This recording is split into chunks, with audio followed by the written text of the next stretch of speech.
according to the rules of the game. And, you know, as it traces its way up to the Supreme Court, the judges look at whether this person indeed has had their rights violated or not. And if indeed they find that it has, in every single case, the court actually comes back and says, okay, the whole law is more or less okay, but there's this little section here that could violate their charter rights in an unreasonable way, so we'll give you 12 months to affect it, and here are suggested tweaks you could make that would make it charter compliant. This is not judges running roughshod over the will of parliamentarians. This is a check and balance that we need in our country to make sure that we continue to be a fair country. Because in a country like Canada of 34, 35 million people, faced with a massive world around us, we cannot succeed, we cannot thrive as a country if we are allowing certain people to be marginalized, to not have opportunities, to not be able to contribute to the world around them. Because if the 20th century was all about trying to recognize the rights of human beings, and not just here in Canada, but around the world, from the suffragette movement and the women as persons in the early 20th century, to the fight against Nazism and fascism in World War II, to the fight against communism and that particular sort of oppression of human rights through the Cold War, to the civil rights movement in the United States, to more recently the historic recognition of the American president that it might be okay to allow two people who love each other to get married and be as miserable as heterosexual couples.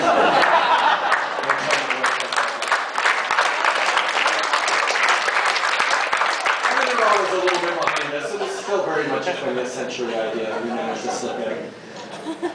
But that was, pretty much the narrative of the 20th century, that everyone has basic, inalienable rights that need to be respected.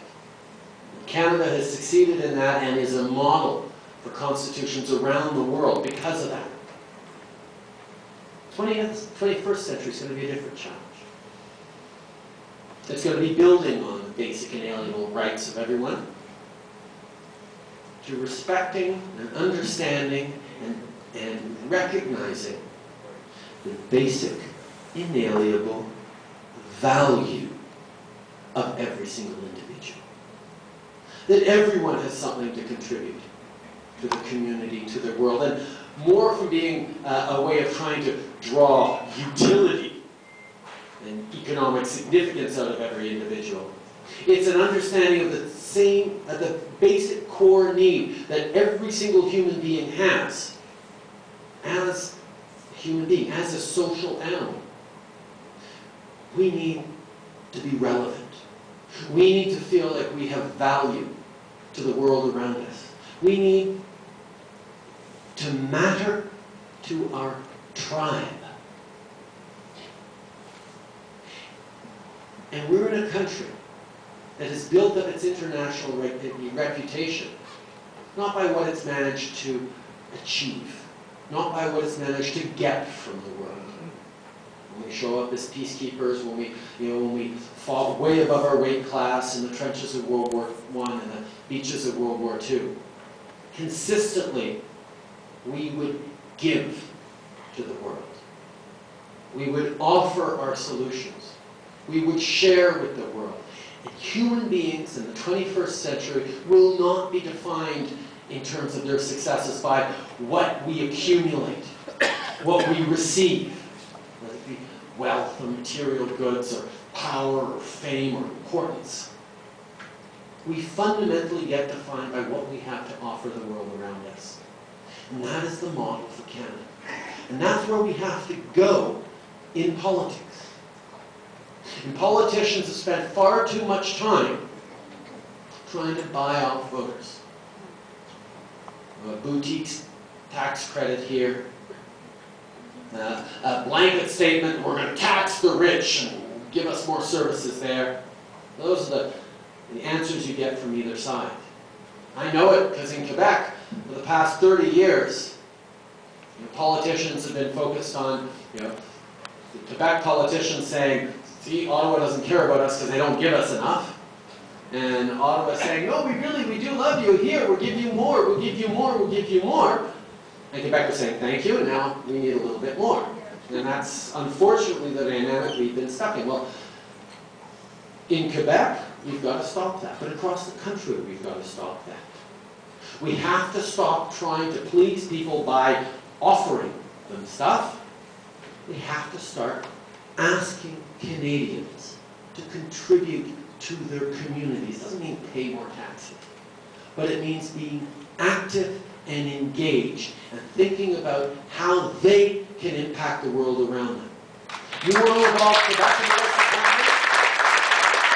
Let's start trying to buy them off. Let's start trying to ask them to help have us create a more powerful Canadian culture. Do you know people actually watch French CBC? It's like the most popular network for regular TV shows.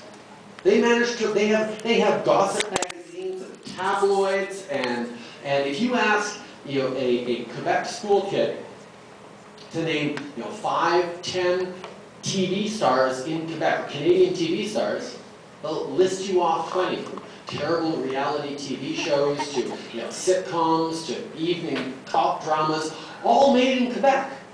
The people actually watch. The rest of Canada, we don't do that. I asked a group of high school kids to name me 5 Canadian TV stars. You go with Rick Mercer.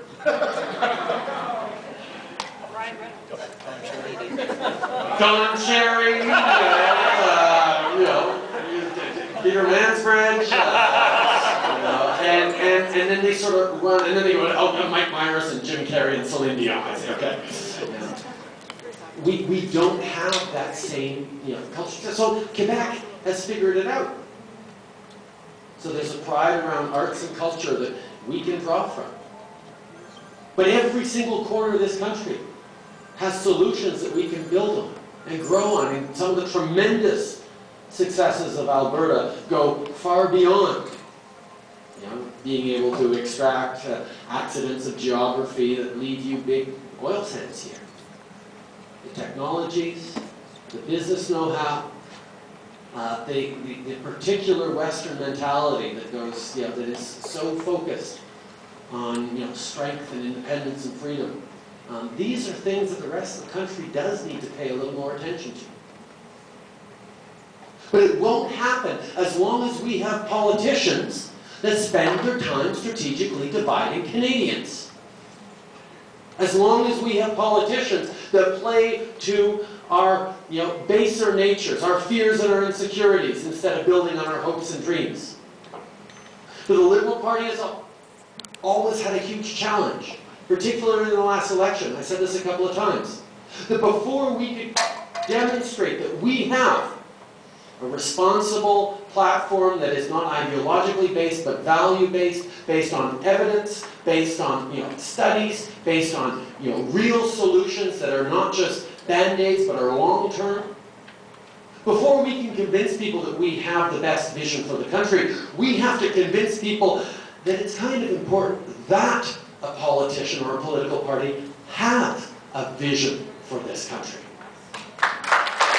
Because he's falling into the mode of simply not believing it. When you look in Forbes, Fortune 500, and all the economic reviews of the great CEOs of the world, one of the things that characterizes them, almost always, is audacity, boldness, vision, a willingness to step up and try something and build on past successes and leverage them into tremendous successes for the future. That's what we want out of our business leaders.